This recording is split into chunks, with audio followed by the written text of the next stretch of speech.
तो दोस्तों आपका फिर से स्वागत है हॉररलैंड में। तो आज मैं आपके लिए जो मूवी लेकर आया हूँ वो हो सकता है कि आपने पहले भी कहीं देख रखी होगी, लेकिन इस बार मैं इस मूवी को कोई रेगुलर एक्सप्लेनेशन की तरह नहीं बल्कि एक डॉक्यूमेंट्री की तरह आपके सामने पेश करूंगा। तो आइए इस वीडियो में हम इस मूवी के एक्सप्लेनेशन और उससे ही जुड़े कुछ रियल फैक्ट्स को भी देखेंगे। तो आखिर कोई किस हद तक दरिंदा हो सकता है और क्या किसी मासूम पर ताकत आजमाना ही ताकतवर की निशानी है। अगर हम किसी को बचाने में जरा भी देरी करें और अपनी हिम्मत नहीं दिखाएं तो उसका अंजाम क्या हो सकता है, ये आज की कहानी में आपको पता चल जाएगा। डेविड नाम का एक आदमी जो कि अपने काम पर जा रहा था और तभी रास्ते में एक होमलेस आदमी को कोई गाड़ी टक्कर मार देती है और वो गाड़ी तो वहाँ से भाग जाती है, लेकिन डेविड उस आदमी को बचाने में लग जाता है। बहुत कोशिशों के बाद में CPR देकर डेविड उस आदमी को होश में लेकर आता है और कुछ देर के बाद में एम्बुलेंस आकर उस होमलेस आदमी को अपने साथ में लेकर चली जाती है। अब फिर हम डेविड के बारे में जानते हैं कि आज डेविड के पास में सब कुछ है, लेकिन बचपन की ज़िंदगी में उसके साथ में कुछ ऐसा हुआ था जिसे वो आज भी नहीं भूल पाया है और यहाँ तक कि उसके वाइफ को भी इस बारे में कुछ भी नहीं पता है। डेविड एक ड्राइंग निकालता है जिसे देखकर वो बहुत ज़्यादा इमोशनल हो जाता है और वो अपने बचपन के 1958 के साल को याद करता है जब वो एक दिन लेक के पास मछली पकड़ रहा था। तभी वहाँ पर एक लड़की आती है और दोनों एक दूसरे के साथ में बातें करने लगते हैं। उस लड़की का नाम मैग था और मैग के पेरेंट्स कार एक्सीडेंट में मारे गए थे। तो मैग अपनी आंट रूथ के साथ में रहने आई थी और डेविड रूथ का ही पड़ोसी था। फिर कुछ बातें करने के बाद में मैग अपने घर पर चली जाती है और दोनों एक दूसरे के अच्छे दोस्त बन गए थे।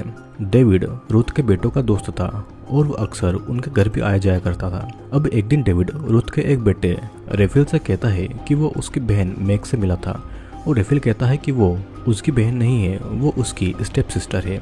सभी दोस्त एक साथ मिलते हैं और वे सभी एक गेम खेलने के लिए जंगल में जाते हैं। उन सभी के साथ में टिफनी नाम की एक लड़की भी आई थी और गेम हारने की वजह से टिफनी को बांधकर कुछ सेक्सुअल क्वेश्चन पूछते हैं और उससे एक सांप से डराते हैं। अब शाम के समय डेविड मेले में जाता है जहाँ पर मैग भी आई हुई थी। डेविड और मैग वहाँ पर बहुत अच्छा टाइम स्पेंड करते हैं और रूथ मैग को ज़्यादा आज़ादी नहीं देती थी। वो कहीं बाहर भी जाती थी तो उसे टाइम पर घर आना होता था, लेकिन डेविड को लगता था कि रूथ बहुत ही ज़्यादा फ्रेंडली है। अब अगले दिन डेविड रूथ के घर उनके बेटों के साथ में टीवी देख रहा था और रूथ ने अपने बेटों को बिगाड़ कर रखा हुआ था। रूथ की ही तरह उसके बच्चे भी कम उम्र में ड्रिंकिंग और स्मोकिंग करने लगे थे और यहाँ तक कि रूथ अपने बच्चों को लड़कियों के बारे में बुरी बुरी बातें सिखाती थी। फिर वो अपने बेटों को मेले में ले जाती है और मैग को घर का ध्यान रखने को कहती है। अब रात के समय डेविड और रूथ के बेटे लड़कियों के बारे में गंदी गंदी बातें कर रहे थे। तभी विल कहता है कि क्यों ना मैग के शरीर को चुपके से देखा जाए और सभी लड़के चुपके से मैग की खिड़की पर नजर रखते हैं जहाँ पर मैग कपड़े बदल रही थी।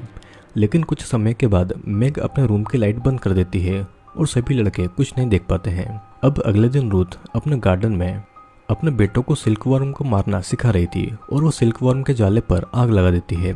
उसके बेटे ये देखकर बहुत ज़्यादा खुश थे और वो उन्हें जानवरों पर अत्याचार करना, निर्दय बनाना, यही सब अपने बेटों को सिखा रही थी। रूथ मैग को भी उन वर्म्स को जलाने को कहती है, लेकिन मैग ये सब नहीं करना चाहती थी और तब रूथ मैग को बहुत ही गलत तरीके से बातें सुनाने लगती है। मैग की एक छोटी बहन भी थी जिसका नाम सुजैन था, जिसे पोलियो की बीमारी थी और वो उसकी बहन सुजैन के साथ में कपड़े धोने के लिए उसे भेज देती है। अब एक दिन डेविड रेस्टोरेंट में जाता है और वो वहाँ पर बर्गर और कोल्ड ड्रिंक खरीदता है। तभी वहाँ पर मैग आकर उससे कुछ खाने के लिए पैसे मांगती है क्योंकि रूथ ने उसे 2 दिन से खाने के लिए नहीं दिया था। रूथ का ऐसा कहना था कि मैग मोटी हो गई है और उसे कम खाना चाहिए। डेविड मैग के लिए भी खाना मंगवा देता है और डेविड समझ नहीं पा रहा था कि रूथ ऐसा क्यों करेगी। उसने तो रूथ के बारे में कभी भी कुछ भी बुरा नहीं सुना था। मैग के मुताबिक रूथ हर समय हर बात के लिए उसे ताना देती है और वो उसे जरा भी पसंद नहीं करती है। मैग को वहाँ पर रहना बिल्कुल भी अच्छा नहीं लग रहा था और डेविड मैग की बात को समझकर उसे कुछ समय के लिए कंफर्ट करता है। डेविड देखता है कि रूथ मैग की बहन सुजैन को बुरा भला कर रही है और सुजैन को पोलियो था तो वो अपने पैरों से ठीक से नहीं चल पाती थी। अब फिर दोपहर को मैग डेविड के घर पर आती है और डेविड की माँ मिस मॉर्गन बहुत ही ज़्यादा प्यार से मैग से बातें करती है। मिस मॉर्गन मैग को घर पर बैठने के लिए कहती है, लेकिन मैग को घर से इतने समय के लिए बाहर रहने के लिए परमिशन नहीं मिली थी। तो मैग डेविड को एक ड्राइंग देकर वहाँ से चली जाती है और ये वही ड्राइंग है जो कि प्रेजेंट टाइम में डेविड देखकर इमोशनल हो रहा था। फिर शाम को डेविड वही ड्राइंग रूथ को देखकर कहता है कि वो मैग ने उसके लिए बनाई है, लेकिन रूथ को समझ आ गया था कि वो ड्राइंग मैग ने डेविड के लिए बनाई थी, ना कि उसके लिए।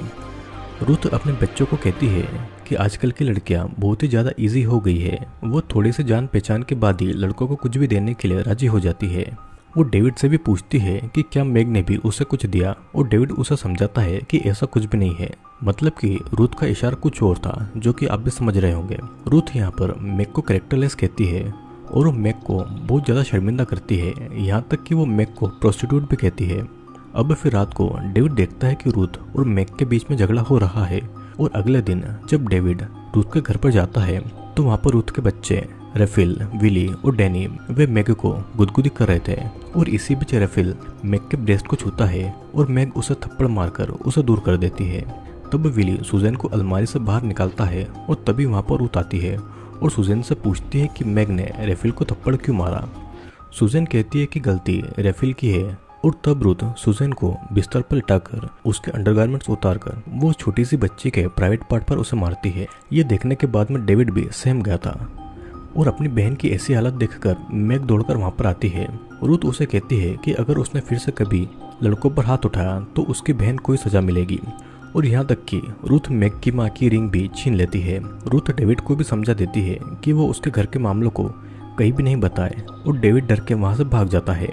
अब अगले दिन रेफिल और डेविड मेले में जाते हैं, और वहाँ पर वो देखते हैं कि मैग एक पुलिस वाले से बातें कर रही है। फिर वे लोग घर पर आते हैं और विली मैग को थप्पड़ मारता है क्योंकि वो पुलिस वाले से बातें कर रही थी। रूथ मैग को कहती है कि उसे यहाँ से ले जाने के लिए कोई नहीं आएगा, और पुलिस भी उसका साथ नहीं देगी क्योंकि किसी को भी उसकी कोई फिक्र नहीं है। रूथ को किसी भी पुलिस वाले से डर नहीं लगता है। फिर वो मैग और सुजैन को रूम में जाने को कहती है, और उसके जाने के बाद में रूथ डेविड को बियर की कैन देती है और उसे कहती है कि वो अपने फादर को न बताए कि उसने ये किसने दिया है। अब अगली सुबह डेविड, विली और डैनी कार साफ कर रहे थे, और विली और डैनी ये बातें करते हैं कि मैग के साथ में कैसे गेम खेला जाए। डेविड भी सारी बातें सुन रहा था, तो डेविड अपने फादर से परमिशन मांगता है ताकि वो रात के समय रूथ के घर रुक जाए। वो पहले भी लड़कों के साथ में रात को एक साथ रह चुका था, लेकिन अब वहाँ पर दो लड़कियां भी थी जिनका नाम था सुजैन और मैग, और इसीलिए डेविड की माँ उसे परमिशन नहीं देती है। लेकिन डेविड को ज्यादा जिद करने पर उसके फादर उसे वहाँ जाने के लिए बोल देते हैं। रात को डेविड रूथ के घर पर जाता है, लेकिन घर पर कोई नहीं था। तब डेविड बेसमेंट पे जाता है जहाँ पर रूथ और उसके सभी बेटों ने मिलकर मैग को वहाँ पर कुछ किताबों के ऊपर बांधकर खड़ा रखा था। मैग की आंखों पर पट्टी बंधी हुई थी, और रेफिल एक बुक को हटाता है ताकि मैग को खड़े होने में तकलीफ हो। उसके दोनों हाथ बंधे हुए थे और मैग के हाथों में बहुत ज़्यादा दर्द हो रहा था। विली सभी बुक्स को हटा देता है और मैग अब बस अपने हाथों के सहारे लटक रही थी। रेफिल कहता है कि उसके सारे कपड़े उतार देना चाहिए, लेकिन डेविड उनको ऐसा करने से रोकता है, और फिर विली एक चाकू से मैग के सारे कपड़े फाड़ देता है। रूथ अपने लड़कों को रोकती भी नहीं है, और सभी उसे सेक्सुअल बातें पूछ रहे थे कि वो अकेले में अपने बॉडी के साथ में क्या क्या करती है। डेविड और सुजैन बस रो रहे थे, और वो मैग को बचाने के लिए कुछ भी नहीं कर पा रहे थे। टोनी मैग के शरीर को छूने वाला था, लेकिन रूथ उनको रोककर ये कहती है कि कोई भी इस प्रोस्टिट्यूट के गंदे शरीर को न छुए। रूथ मैग से भी कहती है कि अगर वो यहाँ से भागेगी तो उसकी जगह उसकी बहन को यहाँ पर नेकेट करके लटका दिया जाएगा, और सभी वहाँ पर मैग को ऐसे ही लटकते हुए छोड़कर चले जाते हैं। रात को डेविड को छोड़कर सभी लड़के मैग के शरीर के बारे में बातें कर रहे थे, और मैग के शरीर को छूने के लिए वे सभी फिर से बेसमेंट पे जाते हैं। मैग उनसे पानी मांगती है क्योंकि उसने बहुत टाइम से कुछ भी खाया और पिया नहीं था, तो सभी लड़के अपना पेशाब मैग को पिला देते हैं, और वो उनको रिक्वेस्ट करती है कि उसके हाथों की रस्सियाँ लूज कर दे। टोनी मैग को कहता है कि अगर वो उनको उसका शरीर छूने देगी तो वो उसके हाथों की रस्सियाँ लूज कर देंगे, लेकिन मैग इस बात को नहीं मानती है और कहती है कि अगर उन्होंने उसके शरीर को छुआ तो चिल्ला देगी। तब रूथ को भी उनके यहाँ पर होने का पता चल जाएगा, जिसके बाद में वे लड़के वहाँ से चले जाते हैं, लेकिन डेविड जाने से पहले मैग के हाथों की रस्सियाँ लूज कर देता है। अब अगले दिन सभी लड़के फिर से बेसमेंट में आते हैं, जहाँ पर रूथ मैग को एक ब्रेड खिला रही थी, लेकिन मैग इतनी ज़्यादा कमज़ोर हो गई थी कि वो कुछ खा ही नहीं पा रही थी, और गलती से मैग के हाथ से रूथ का कप टूट जाता है, और तब रूथ मैग के सामने सुजैन को मारती है, जिसे देखकर मैग को बहुत ज़्यादा दुख होता है।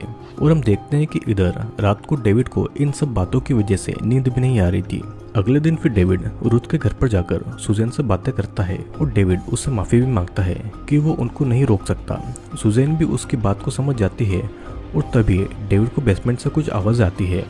डेविड बेसमेंट पर जाकर देखता है तो वहाँ पर विली, डैनी, टोनी, रेफिल और उसके दोस्त मैगी से खिलौनों की तरह खेल रहे थे। मैग थककर गिर जाती है और तब सभी वहाँ से चले जाते हैं। लेकिन डेविड अभी भी छुपकर देख रहा था। टॉबी मैग को उठाकर उसे फिर से बांध देता है और वहाँ पर कोई नहीं था, तो मौके का फायदा उठाकर वो मैग को किस करने की कोशिश करता है, लेकिन किसी के आने का एहसास होता है और वहाँ से भाग जाता है। तब डेविड मैग के पास आता है, लेकिन रुथ को वहाँ पर देखकर डेविड वहाँ से भाग जाता है। रात के समय डेविड अपनी माँ के पास जाता है इन सभी बातों को बताने के लिए, लेकिन उसकी माँ सो रही थी तो वो कुछ बता नहीं पाता है और वो खुद को बहुत बेबस महसूस कर रहा था, क्योंकि वो अपने दोस्त मैग के लिए कुछ भी नहीं कर पा रहा था। रूथ और उसके बेटों की हैवानियत और भी ज़्यादा दिन ब दिन बढ़ती जा रही थी और वहाँ पर टोनी चाकू लेकर मैग को चोट पहुँचा रहा था और रूथ उसे सिगरेट से जला रही थी। डेविड ये सब देखकर कुछ भी नहीं कर पा रहा था और तभी उनका डोरबेल बजता है। रूथ लड़कों को आंसर करने के लिए भेजती है। तब डेविड रूथ से कहता है कि अगर पुलिस ऑफिसर वहाँ पर आ गए तो क्या उसके लड़के उनसे बातें कर पाएंगे और उसे लड़कों को अकेले नहीं भेजना चाहिए था। जिसे सुनने के बाद में रूथ ऊपर जाती है और वहाँ पर सच में एक पुलिस ऑफिसर था जो कि मैग और सुजैन के बारे में पूछने आए थे। रूथ कहती है कि वे दोनों शॉपिंग पर गई है और ऑफिसर उसकी बात मानकर यकीन करके वहाँ से चला जाता है। डेविड मैग से चुपके से कहता है कि वो एक दरवाज़ा चुपके से खुला रखेगा जिससे कि वो वहाँ से भाग जाए और वो सुजैन का ख्याल रख लेगा। तभी वहाँ पर विली और डैनी आकर पूछते हैं कि उसे कैसे पता था कि डोर पर पुलिस वाला है, और डेविड कहता है कि उसने बस अंदाज़ा लगाया था।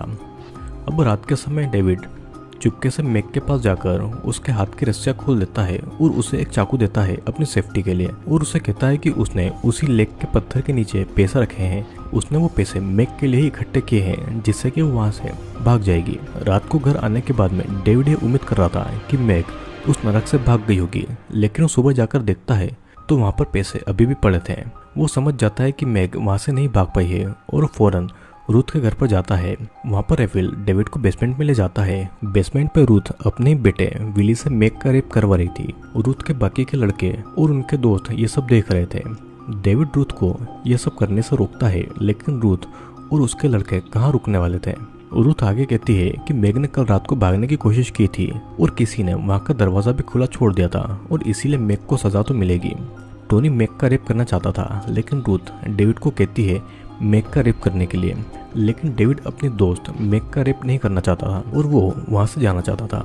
रेफिल और टोनी उसे पकड़ लेते हैं और रूथ एक पिन को आग में गर्म करके मैग के शरीर पर गालियाँ लिख रही थी और जलने के निशान अब कभी भी नहीं मिटने वाले थे और वो जिंदगी भर मैग के शरीर पर रहने वाले थे। रूथ ने यह सब इसलिए किया था ताकि मैग किसी भी लड़के के साथ में कभी भी जिंदगी में शादी नहीं कर पाए और कोई भी उसके क्लोज नहीं आ पाए। अब रूथ मैग के प्राइवेट पार्ट को जलाने वाली थी और ये सुनकर डेविड वहाँ से भागने की कोशिश करता है, लेकिन रूथ के लड़के आकर उसे पकड़कर उसे बहुत मारते हैं और उसे बांध कर रख दिया जाता है। फिर एडी और विली मैग के पैर पकड़ते हैं और रूथ मैग के प्राइवेट पार्ट को जलाने लगती है। मैग दर्द से चिल्लाती है और बहुत रोती है, लेकिन उन लोगों पर इसका कोई भी फर्क नहीं पड़ता है। डेविड ये सारी चीजें देखकर डर के मारे बेहोश हो जाता है और कुछ समय के बाद में डेविड को होश आता है। वो अपने हाथ की रस्सियों को किसी तरह से खोलता है और मैग के पास आता है। सुजैन कहती है कि मैग अगर चाहती तो भाग सकती थी, लेकिन सुजैन के बारे में सोचकर वो वहाँ से नहीं भागी। मैग की हालत बहुत ज़्यादा खराब हो गई थी और दर्द की वजह से वो बहुत ज़्यादा रो रही थी। डेविड उससे माफ़ी मांगता है कि वो अपने दोस्त मैग के लिए कुछ भी नहीं कर पाया, लेकिन वो अब उनको वहाँ से निकालने की पूरी कोशिश करेगा। डेविड बेड के नीचे की सुइयों को जमा करके आग लगा देता है और वो आग घर के बाहर तक आती है। रूथ बेसमेंट में देखने जाती है और तभी डेविड सुजैन के लेग स्टिक से उसे मारकर उसे बेहोश कर देता है। विली आकर उसे रोकता है और विली और डेविड के बीच में फाइट होती है, लेकिन तब तक वहाँ पर ऑफिसर जेनिंग आ गए थे। डेविड सारी बातें ऑफिसर जेनिंग को बताता है और वो सुजैन को अपने साथ में लेकर चले जाते हैं। अब आखिरी समय में डेविड और मैग साथ में बातें कर रहे थे और मैग उसे अपनी माँ की रिंग मांगती है। डेविड रूथ से रिंग लाकर मैग को दे देता है और आखिरी समय में दोनों एक दूसरे को आई लव यू कहते हैं। मैग डेविड को आई लव यू बोलती है और बोलते बोलते ही वो अपना दम तोड़ देती है और वो इस दुनिया और दर्द से मुक्त होकर चली जाती है, जिसके बाद में डेविड उसे हक करके बहुत ज़्यादा रोता है।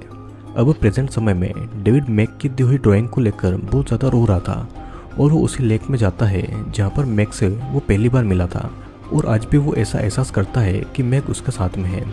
मैग उसे सिखाकर गई थी कि आखिर तुम जीवन में क्या करते हो, यही मायने रखता है। और इसी के साथ में ये मूवी यहीं पर एंड हो जाती है। दोस्तों, जैसा कि आपको मूवी के थंबनेल में ये पता चल ही गया होगा कि ये मूवी रियल इंसिडेंट पर बेस्ड है, तो मैं आपको बता देता हूँ कि मूवी में जो मैग थी वो असल में सिल्विया लैंकन्स थी। सिल्विया का जन्म 3 जनवरी 1949 में हुआ था और उसे अपने माँ बाप के डिवोर्स के बाद में अपनी आंटी ग्रेट्यूड बेंस्की को सौंप दिया गया। ग्रेट्यूड ने अपने 7 बेटों के साथ में मिलकर उसे बुरी तरीके से टॉर्चर किया और उसे बहुत मारा। वो अपने बेटों के साथ में मिलकर उसे सेक्सुअली हैरेस करती थी, उसे ह्यूमिलेट भी करती थी और उसे मारती और जलाती भी थी। सिल्विया को काफ़ी दिनों तक खाना नहीं दिया जाता था। सिल्विया को ज़बरदस्ती ह्यूमन वेस्ट यानी कि उसे मलमूत्र खिलाया पिलाया जाता था और यहाँ तक कि सिल्विया की बॉडी पर जलाकर ये लिख दिया गया था, I am prostitute and I am proud of it. Sylvia को इतना ज़्यादा ट्रॉमा हुआ था कि उसे इंटरनल ब्लीडिंग होने लग गई थी, जिस वजह से सिल्विया मारी गई। और जब सिल्विया का पोस्टमार्टम हुआ तो पता चला कि उसके शरीर पर 150 से भी ज़्यादा घाव थे। सिल्विया के साथ में जब ये सब कुछ हो रहा था तो उसकी उम्र मात्र 16 साल की थी। तो आप सोच सकते हैं कि उसने इतनी छोटी उम्र में क्या क्या झेला होगा। और सिल्विया तो क्या, कोई भी लड़की ऐसा कभी भी डिजर्व नहीं करती है। सिल्विया की मौत का कारण था टॉर्चर के चलते शॉक, सबड्यूरल हीमोटोमा मतलब कि इंटरनल ब्लीडिंग, माल न्यूट्रिशन मतलब कि उसे बुखार रखा गया था। तो इसी के चलते 16 साल की उम्र में 26 अक्टूबर 1965 में सिल्विया की मौत हो गई और वो अपनी छोटी बहन को छोड़कर इस दुनिया से चली गई। दोस्तों, इस मूवी से हमें सबक मिलता है कि अगर लोग इंसानियत छोड़ दें तो कैसा बर्ताव करने लग जाएंगे। और अगर हमें कभी भी मौका मिले किसी को भी बचाने का तो हमें बिना देरी किए उसकी पूरी मदद करना चाहिए। क्या पता हमारे छोटे से एक प्रयास से किसी की पूरी ज़िंदगी बच सकती है। दोस्तों, मैं आशा करता हूँ कि आपको ये वीडियो ज़रूर पसंद आएगा।